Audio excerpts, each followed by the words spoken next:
All right, today we're going to tackle something that, believe it or not, trips up a ton of people, even seasoned pros: the difference between functional and non-functional requirements. And trust me, getting this right can save you so much headache on your projects. Let's dive in. So, you know the scene, right? Someone in a meeting says, "We need the requirements," and everyone just kind of nods along. But if you actually asked 10 different people what that means, you'd probably get 10 different answers. That confusion can lead to some serious project delays. So let's clear it all up. So here's the game plan. We're going to define both of these requirements, talk about why they're both so critical, see who's in charge of them, walk through a real-world example, and then we'll wrap it all up with the one big takeaway you need to remember. Okay, first up, functional requirements. The easiest way to think about these, this is all about the what.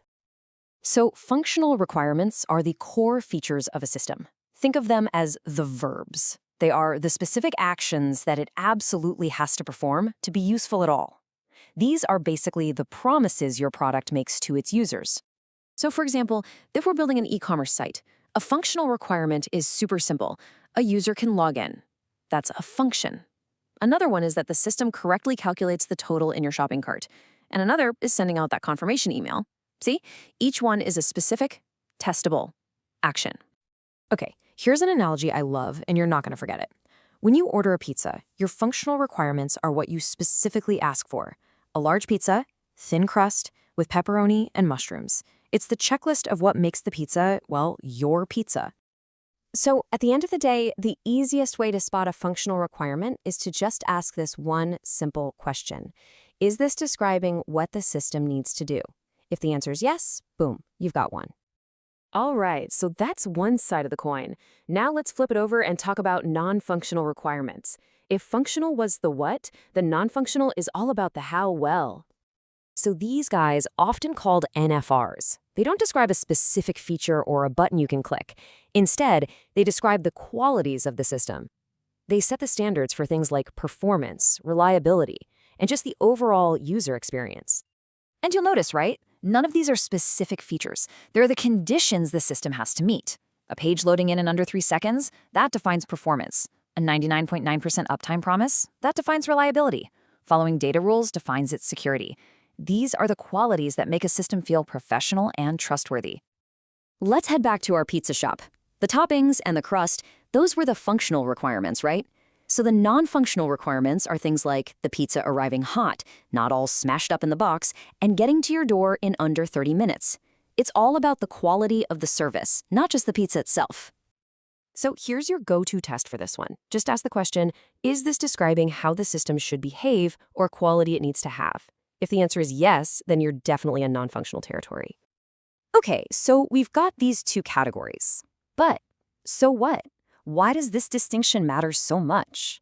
Well, because getting it wrong is literally the difference between a product that technically works and a product that people actually want to use. And really, it all boils down to this super simple balance. On one side, you've got the features themselves, what the product does. And on the other, you've got the experience of using it, how well it does it.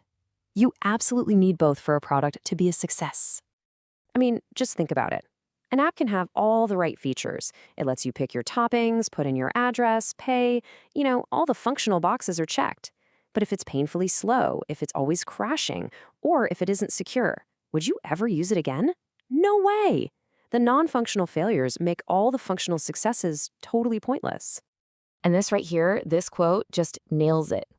Functional requirements make a product work. Non-functional requirements make it worth using. The first one gets you in the game.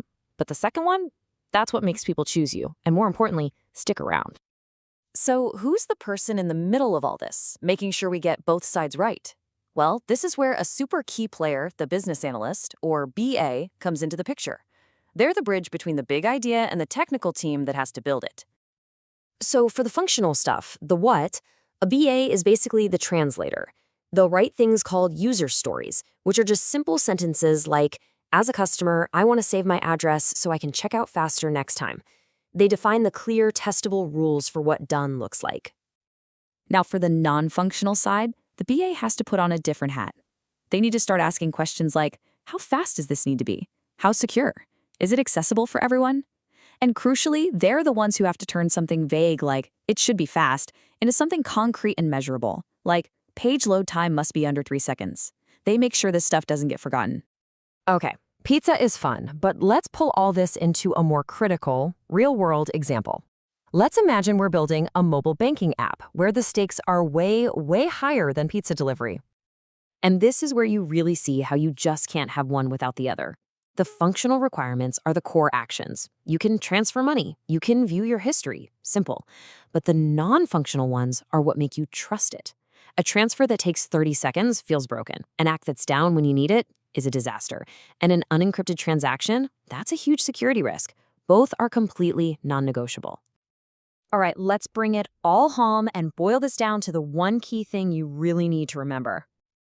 Look, if you walk away with just one thing from this whole explainer, let it be this. Functional is the what. Non-functional is the how well. The what makes sure the product gets built. The how well makes sure the product gets loved. And together, they are the complete DNA of any successful project.